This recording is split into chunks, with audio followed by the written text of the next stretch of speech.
अस्सलाम वालेकुम दोस्तों, कैसे हो? उम्मीद है कि सब खैरियत से होंगे।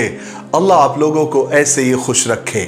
सरकार दो आलम सल्लल्लाहु अलैहि वसल्लम की पूरी जिंदगी पर बनने वाली वीडियो सीरीज जिसका नाम मोहम्मद सब के लिए है, ये उसका 19वां हिस्सा यानी पार्ट 19 है। थोड़ा हम रिकैप कर लेते हैं कि हमने 18वें हिस्से में क्या सुना, लेकिन उससे पहले मैं आप लोगों से एक बात कहना चाहता हूं। देखिए, हम भी इंसान हैं, हमें भी हिम्मत अफजाई की और हौसला अफजाई की जरूरत होती है। हम सारी दुनिया को मोटिवेट करने की कोशिश करते हैं, लेकिन हमको भी मोटिवेशन की जरूरत होती है। इसलिए मैं आपसे रिक्वेस्ट करता हूं कि जब भी आप मेरे वीडियोस को देखें तो आपको वीडियो कैसा लगा, आप क्या महसूस कर रहे हैं, आपको क्या सीखने को मिला, आप कमेंट में जरूर बताया करें। हर वीडियो देखने वाला एक लाइन या 2 लाइन का कमेंट जरूर लिखे। मैं आप लोगों के कमेंट्स बहुत दिल लगा के पढ़ता हूं और उससे मुझे बड़ा हौसला मिलता है। इसलिए आप कमेंट भले 1-2 लाइन का क्यों ना हो जरूर करें। मैं इंतजार करूंगा और हर वीडियो पर करें। मुझे उम्मीद है कि आप ऐसा जरूर करेंगे। चलिए, हमने 18वें हिस्से में सुना कि आप सल्लल्लाहु अलैहि वसल्लम ने किस तरह लोगों को एक खुदा की तरफ बुलाना शुरू किया। सबसे पहले आपने अपने करीबी रिश्तेदारों को खाने की दावत दी, खाना खिलाया और फिर समझाया, लेकिन लोगों ने आपकी बात को नहीं सुना। फिर आप सफा पहाड़ी पर चढ़ गए, वहां से लोगों को आपने दावत दी, लेकिन अबू लहब जो कि हुजूर का चचा था, उसने हुजूर को गाली दी, बुरा भला कहा। फिर अल्लाह तबारक व तआला ने कुरान पाक की आयत नाजिल फरमाकर अबू लहब का ठिकाना जहन्नम बताया। फिर आपने हिम्मत नहीं हारी, दूसरी मर्तबा फिर दावत की, फिर लोगों को समझाया, लेकिन मक्का के लोग तो दुश्मनी पर उतर आए। उन्होंने वफ्द बनाकर, ग्रुप बनाकर अबू तालिब से मुलाकात की और कहा कि भतीजों को समझाओ वरना आप बीच में से हट जाओ।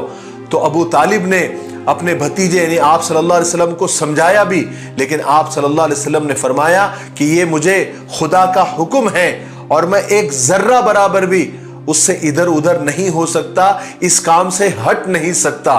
फिर आप रोने भी लग गए थे।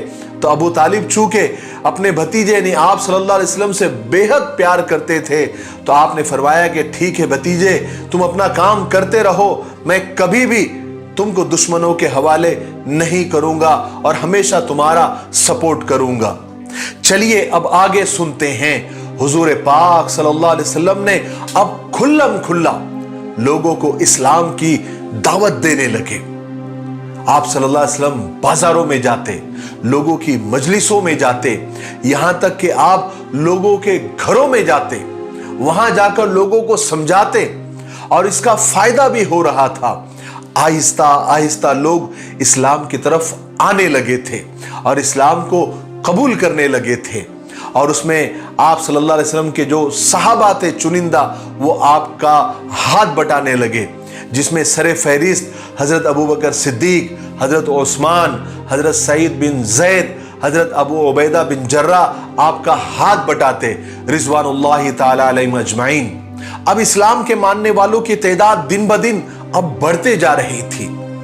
अभी तक हालांकि मक्का वालों ने आप सल्लल्लाहु अलैहि वसल्लम को इतना सीरियस नहीं लिया था, संजीदगी से नहीं ले रहे थे। हाँ, वो थोड़ी बहुत तकलीफें पहुंचाते, बुरा भला कहते, मजाक करते, लेकिन उनकी सोच ऐसी थी कि मोहम्मद की ये बात सल्लल्लाहु अलैहि वसल्लम और मोहम्मद का ये दीन अब ज्यादा नहीं चलेगा और बहुत जल्द ये लोग और उसके मानने वाले उगता जाएंगे और फिर दोबारा अपने पुराने रास्ते पर लौट आएंगे। मगर ये उनका गलत ख्याल था। जब हुजूर पाक सल्लल्लाहु अलैहि वसल्लम ने खुलेआम काम शुरू किया तो इस्लाम की शोहरत होने लगी। तो अब मक्का वालों को फिक्र भी होने लगी, उनके सीने में गुस्से की भट्टियां सुलगने लगी, गुस्से से पागल होने लगे। انہوں نے اب باقاعدہ آپ صلی اللہ علیہ وسلم کی مخالفت کرنے کے لیے، اپوز کرنے کے لیے، ان کو پریشان، ان کو تکلیفیں دینے کے لیے مشورے اور میٹنگز کرنے لگے۔ ایک بہت بڑی میٹنگز مکہ والوں نے کی، جس میں اس معاملے میں مشورہ ہوا کہ محمد ہمارے خداؤں کو برا بھلا کہتا ہے۔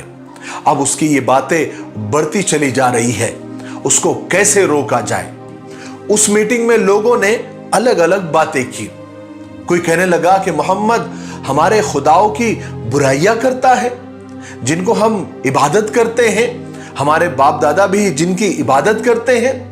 کیا محمد ہمیں بے وقوف سمجھتا ہے جو وہ ہمارے عقیدوں کو برا کہتا ہے؟ کیا محمد چاہتا ہے کہ ہم سارے عربوں سے لڑائی مول لیں اور وہ ہم پر حملہ کر دے؟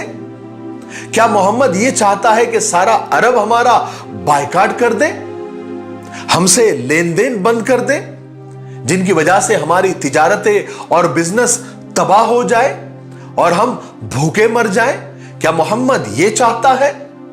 کافی رائے مشورہ اور بحث و مباحثے کے بعد اس میٹنگ میں یہ طے ہوا کہ ایک جماعت بنائی جائے، ایک وفد بنایا جائے اور ایک گروپ بنایا جائے جو ابو طالب کے پاس جائیں اور ابو طالب سے شکایت کریں اور ان سے درخواست کریں اور ساتھ ساتھ وارننگ بھی دے کہ وہ محمد کو سمجھائے کہ محمد ہمارے معاملات میں دخل نہ دے اور ہمارے خداؤں کو برا بھلا نہ کہیں، اور سیدھی سی بات ہے کہ وہ ہمارے مذہب میں دخل نہ دے، ہم اس کے مذہب میں خلل نہیں ڈالیں گے۔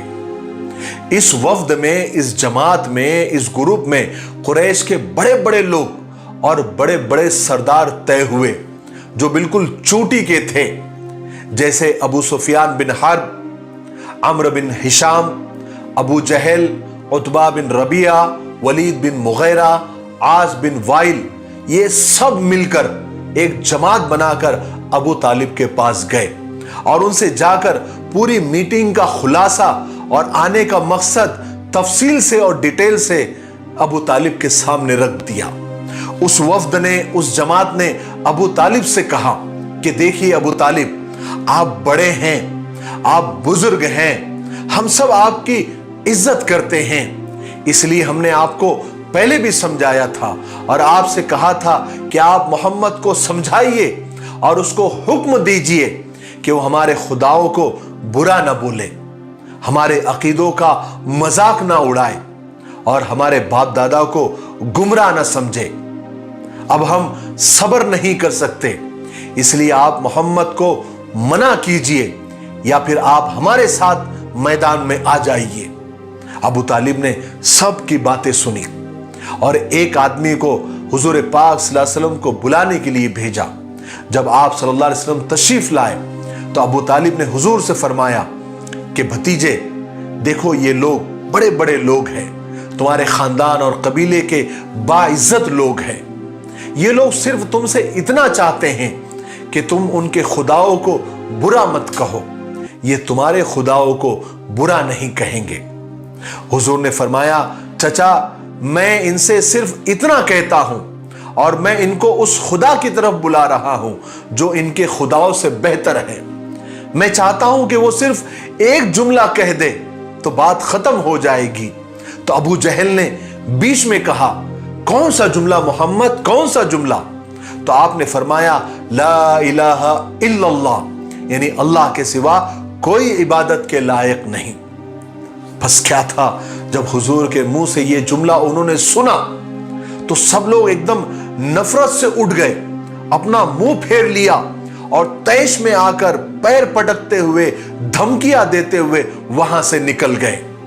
بہرحال آپ صلی اللہ علیہ وسلم اپنے کام میں لگے رہے اور آپ کو دن بدن کامیابی مل رہی تھی، اور اسی کامیابی کی وجہ سے مکہ والوں کے دلوں پر چھریاں چل رہی تھی، انہیں جلن ہو رہی تھی کہ کیسے لوگ مسلسل محمد کے دین کو قبول کرتے جا رہے ہیں۔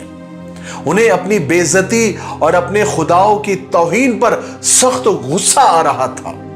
اب انہوں نے فیصلہ کیا کہ وہ محمد کو سبق سکھائیں گے اور اس کے دین کا مذاق اڑائیں گے और उनके मानने वालों को परेशान करेंगे, उनको बुरा भला कहेंगे।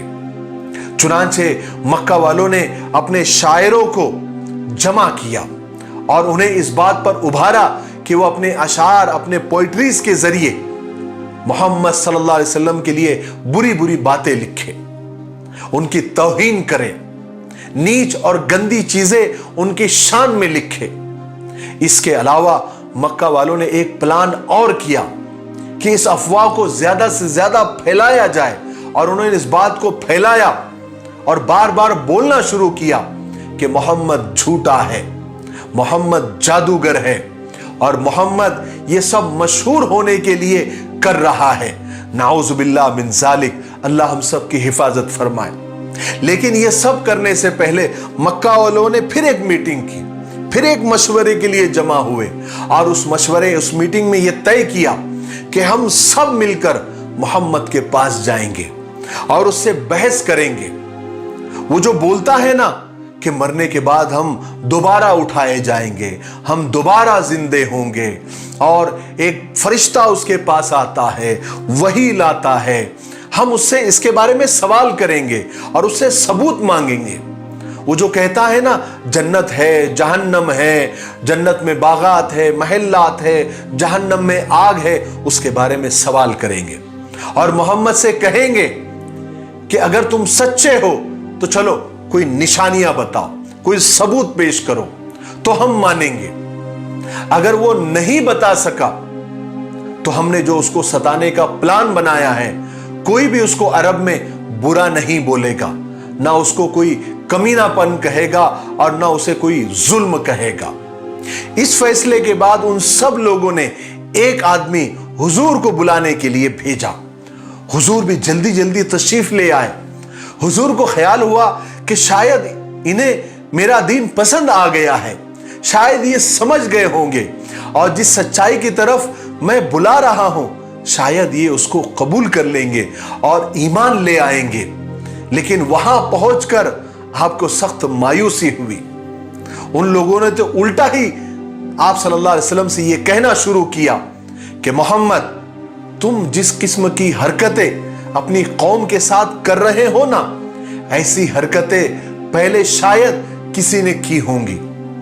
तुमने हमारे मजहब में ऐब निकाले, हमारे खुदाओं को बुरा भला कहा, हमारे बाप दादाओं को गालियां दी, तुमने अपनी ही कौम में फूट डाल दी। गर्ज के ऐसी कोई बुरी हरकत नहीं है जो तुमने न की हो, लेकिन इसके बावजूद भी हम तुम्हें दौलत, सरदारी, इज्जत सब कुछ देने के लिए तैयार है, तुम सिर्फ आवाज करो। अगर तुमको दौलत चाहिए हम तुम्हें इतनी दौलत देंगे, इतनी दौलत देंगे कि मक्का में तुम सबसे बड़े मालदार बन जाओगे।